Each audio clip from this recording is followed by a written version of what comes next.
Stanky. The engineering contradiction is brutal. An airplane must be light, hollow, and thin-skinned. A submarine must be heavy, sealed, and thick-walled. One machine survives in air and dies in water. The other survives in water and dies in air. No sane engineer would try to make one frame do both. And yet, between 1934 and 2008, several nations spent real money trying exactly that. This is the story of the machine physics said could not exist, and the stubborn people who kept trying to prove physics wrong. The problem was never submarines. The problem was reach. By 1940, every major navy could move warships across the ocean. Battleships could strike targets far away. Cruisers could escort convoys. But when a fleet needed to hit something inland, a harbor, a canal, an airfield, it ran into the same wall. Ships could not fly. Aircraft could fly, but they needed a runway or a carrier. Carriers were powerful, but they were also expensive and vulnerable.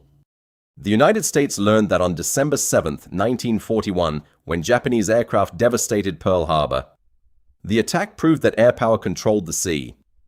It also proved that carriers could be found, tracked, and struck. What the Japanese wanted next was a way to deliver aircraft without delivering a carrier. They wanted something that could launch planes without ever revealing itself. The only platform that fit that requirement was already in service. It lived under the surface. The question was not whether a submarine could cross the ocean unseen. It could. The question was whether a submarine could carry aircraft large enough to matter, launch them quickly, and disappear again before the enemy responded. No existing submarine could do that. No existing aircraft was built for it. No one had yet shown that a flying machine and a pressure vessel could share the same hull. The first serious attempt came from a student, not a naval officer. In 1934, Boris Ushakov, a 20-year-old engineering cadet in Leningrad, sketched a 3-engine flying submarine for the Soviet Navy. He called it the LPL, for Letayushchaya Podvodnaya Lodka, the flying submarine. On paper, it was elegant. 3 radial engines would power the craft in the air. After landing, the crew would seal the engines, flood the fuselage, and move underwater on electric power. Torpedoes under the wings would deliver the strike. The Soviet Scientific Committee studied the proposal and kept it alive for a while. But by 1938, the verdict was in. The concept was too heavy, too slow underwater, and too vulnerable once detected. A target ship would simply change course and outrun it. The project was shelved, and Ushakov disappeared from the engineering record. The idea would wait decades before someone actually built something similar, and the nation that did would not be the Soviet Union. Japan took a different path. Admiral Isoroku Yamamoto did not want a machine that could fly and dive. He wanted a submarine that could carry bombers. In January 1942, just weeks after Pearl Harbor, he proposed a new kind of attack platform, a submarine large enough to make long Pacific voyages and carry aircraft armed with torpedoes or bombs. The Imperial Japanese Navy turned that idea into the Sentoku class, later known as the I-400 class. The first boat, I-400, was laid down in 1943. It was the largest submarine in the world, nearly 400 feet long, with a strange figure-8 hull made from 2 parallel pressure tubes. On top sat a long cylindrical hangar holding 3 M6A Siren floatplane bombers. The arrangement was extraordinary. The planes folded into a tight space. Their wings, tails, and floats collapsed to fit inside the hangar. Crews marked the parts with fluorescent paint so they could work in the dark. 4 men could prepare 1 aircraft for launch in about 7 minutes. All 3 could be armed and catapulted in under an hour. The original order for 18 boats was cut down as Japan's industrial capacity collapsed. Only 3 were completed. They never flew a combat mission.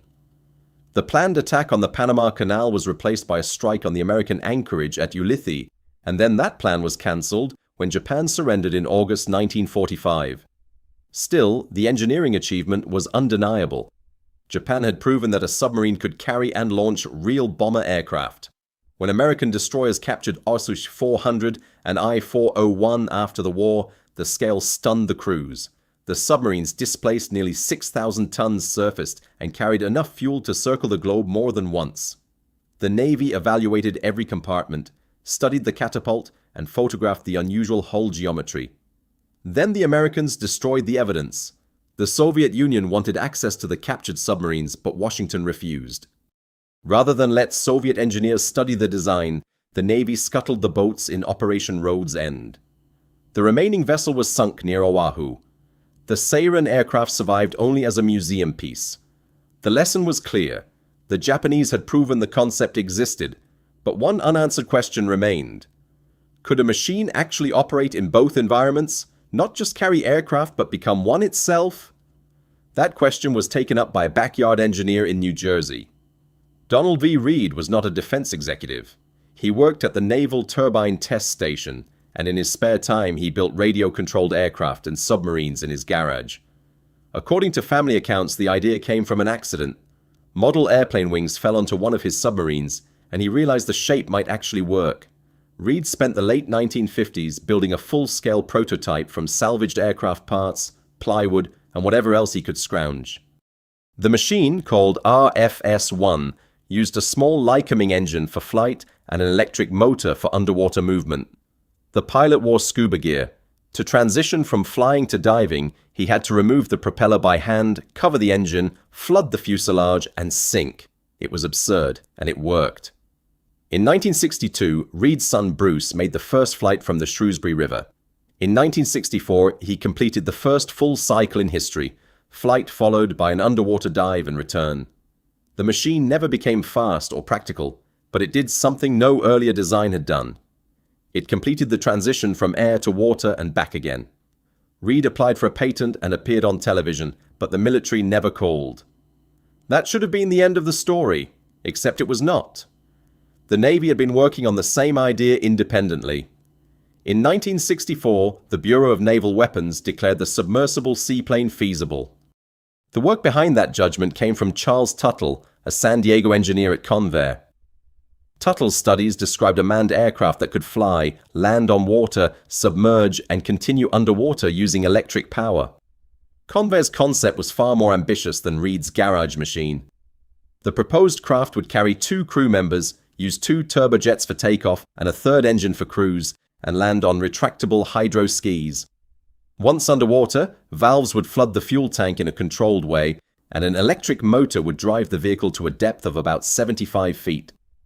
The intended mission was Cold War reconnaissance and covert coastal insertion.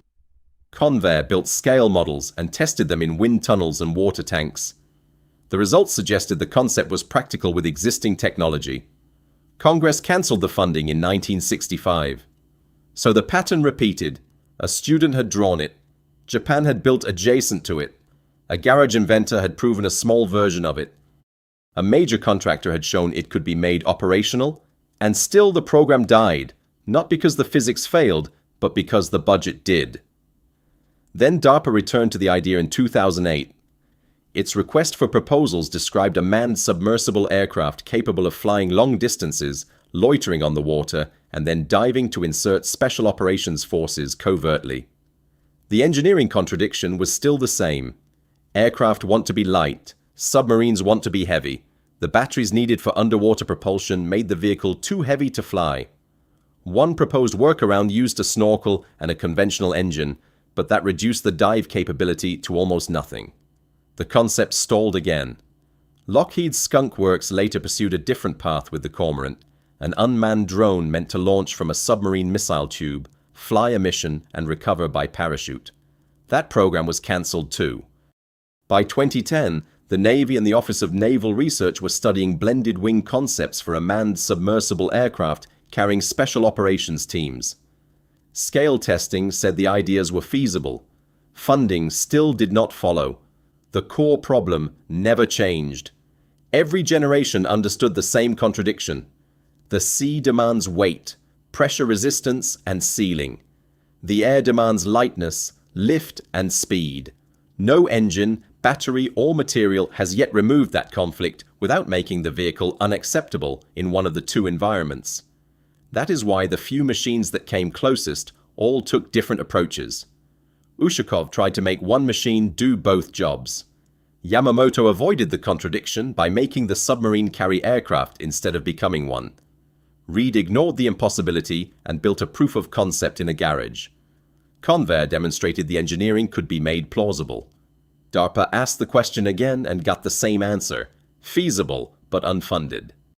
The only surviving siren now sits behind glass in Virginia, painted in Imperial Navy colors with American markings from the day it was captured. It is the rarest operational military aircraft in existence because it was built for a platform that only existed a few times. The drawings survive in archives, along with the wrecks, the models, and the patents. Somewhere in all of them is the same impossible argument written in different ways. Can a machine scout from the sky and strike from the deep? Can one frame satisfy both the ocean and the atmosphere? So far, the answer has always been almost, but not quite. The machines were either too heavy to fly or too fragile to dive. The engineers who built them were not dreamers. They understood the contradiction perfectly and kept trying anyway. Every few decades, someone picks up a pencil and tries again, because the boundary between sea and sky is still the hardest line in engineering. Part of what kept the idea alive was the way it sat at the edge of several different industries at once. Naval architects cared about hull form, aerospace engineers cared about lift and thrust, and materials engineers cared about corrosion, sealing, and weight. A normal aircraft program could usually stay inside one discipline. A submersible aircraft had to borrow from all of them at once, and that made it both exciting and expensive. The vehicle had to be as careful about pressure as a submarine and as efficient about drag as a fighter. That cross-disciplinary burden also made testing unusually difficult. A design could look promising in wind tunnels and still behave badly when water came into the picture. It could handle a water run beautifully and then lose too much performance in the air. Every improvement on one side of the problem threatened to make the other side worse. Designers were therefore chasing a moving target, not a fixed one, and that is one reason the field produced so many studies and so few operational machines. Another reason the idea remained attractive was psychological. Militaries often want platforms that complicate the enemy's response. A machine that appears from the air, vanishes beneath the surface, and returns again promises uncertainty, and uncertainty is valuable in war. That was true in Japan's wartime planning, in Cold War reconnaissance thinking, and again in DARPA's interest decades later. The appeal was never just technical, it was strategic. If the enemy cannot easily tell where you will emerge, it becomes harder to defend against you. Yet the same feature that made the concept desirable also made it fragile. The more roles one vehicle tried to combine, the more it had to compromise.